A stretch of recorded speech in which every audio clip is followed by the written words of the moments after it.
세계 10대 경제 대국, 1인당 GDP 3만 5천 달러. 대한민국은 겉보기에 완벽한 성공을 거둔 것처럼 보입니다. 하지만 그 화려한 마철로의 그림자 속에서 왜 한 해에만 1만 명이 넘는 사람들이 스스로 삶을 등지는 걸까요? 왜 우리 아이들은 12살부터 휴고 휴먼시아 거지라는 단어를 배우며 평당 가격으로 친구를 등급 매기고 있을까요? 우리가 그토록 열망하던 부동산 성공은 사실 우리 사회의 영혼을 팔아치운 대가가 아니었을까요? 오늘 그 화려한 콘크리트 제국 뒤에 숨겨진 잔인한 진실을 파헤쳐 보겠습니다. 통계는 거짓말을 하지 않지만 때로는 진실을 교묘히 가립니다. 자산 가치는 폭등했고 가구당 평균 자산은 수억 원을 넘겼습니다. 하지만 역설적으로 대한민국은 세계에서 가장 불행한 나라 중 하나가 되었습니다. 세계 최하위의 출산율 0.6명, OECD 국가 중 자살률 1위. 자산은 늘어나는데 삶은 파괴되는 이 기괴한 통계적 모순. 이 모순의 정점에는 바로 부동산이라는 거대한 괴물이 자리 잡고 있습니다. 1970년대 자원도 기술도 없던 대한민국은 생존을 위해 건설을 선택했습니다.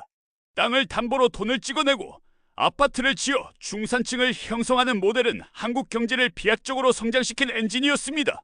강남이라는 신화가 탄생했고 부동산은 가장 확실한 신분 상승의 사다리가 되었습니다. 하지만 그때 심은 성장의 씨앗은 50년이 지난 지금 우리 모두를 집의 노예로 만드는 거대한 족쇄로 자라났습니다. 우리가 부동산 신화에 열광할 때 수면 아래선 잔인한 양극화가 진행되었습니다. 이제 상위 10%가 전체 부동산 자산의 절반 이상을 독식하고 있습니다. 문제는 이 자산의 상당 부분이 실제 가치가 아닌 부채로 쌓아 올린 바벨탑이라는 점입니다.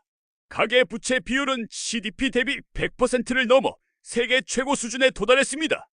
우리는 더 부자가 된 것이 아니라 더 많은 빚을 지고 그 이자를 갚기 위해 평생을 저당 잡힌 상태입니다.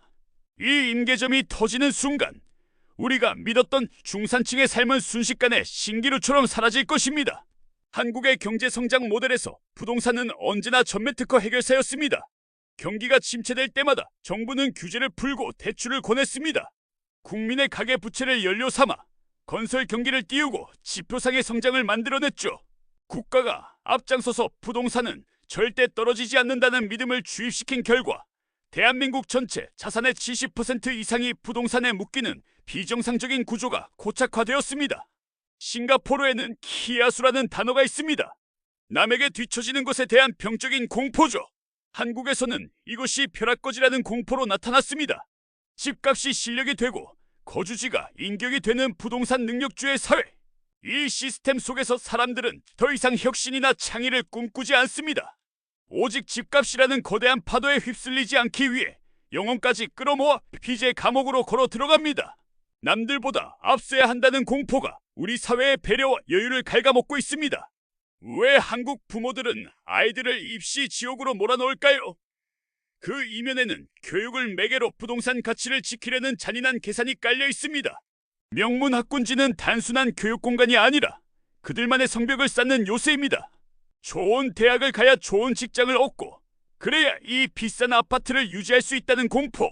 교육은 부동산 가격을 지탱하는 버팀목이 되었고 부동산은 교육을 계급화하는 도구가 되었습니다.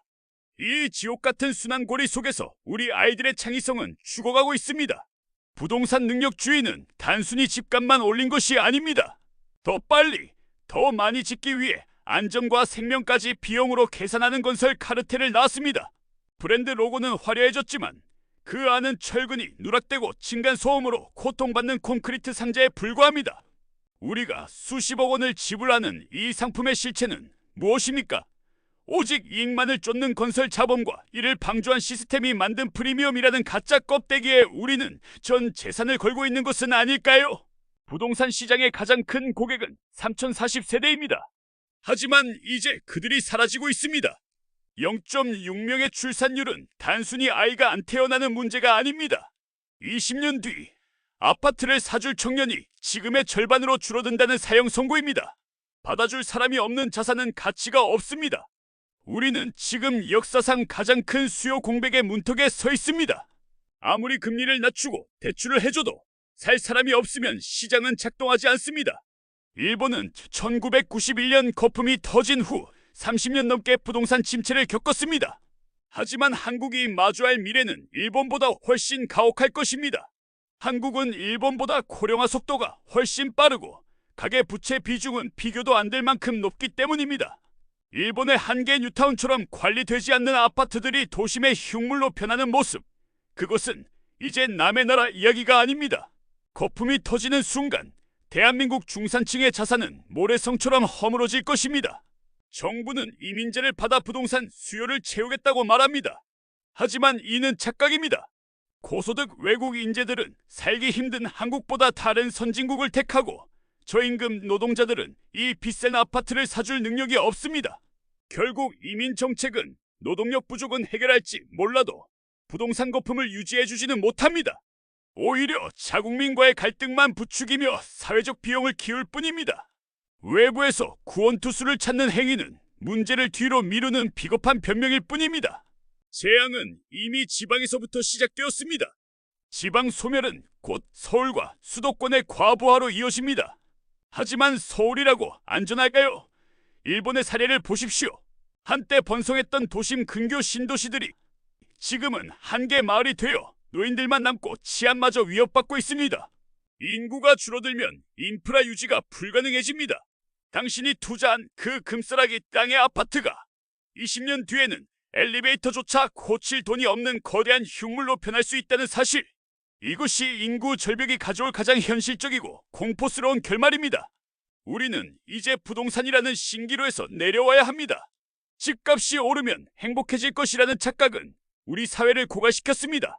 이제 자산 가치의 상승이 아닌 삶의 지속 가능성에 집중해야 합니다. 거품이 빠지는 과정은 고통스럽겠지만 그 고통을 견뎌내야만 부동산에 처당 잡힌 대한민국의 미래를 되찾아올 수 있습니다. 자산의 숫자가 아니라 내 삶의 밀도가 중요해지는 시대가 오고 있습니다. 주거의 정의를 다시 써야 합니다.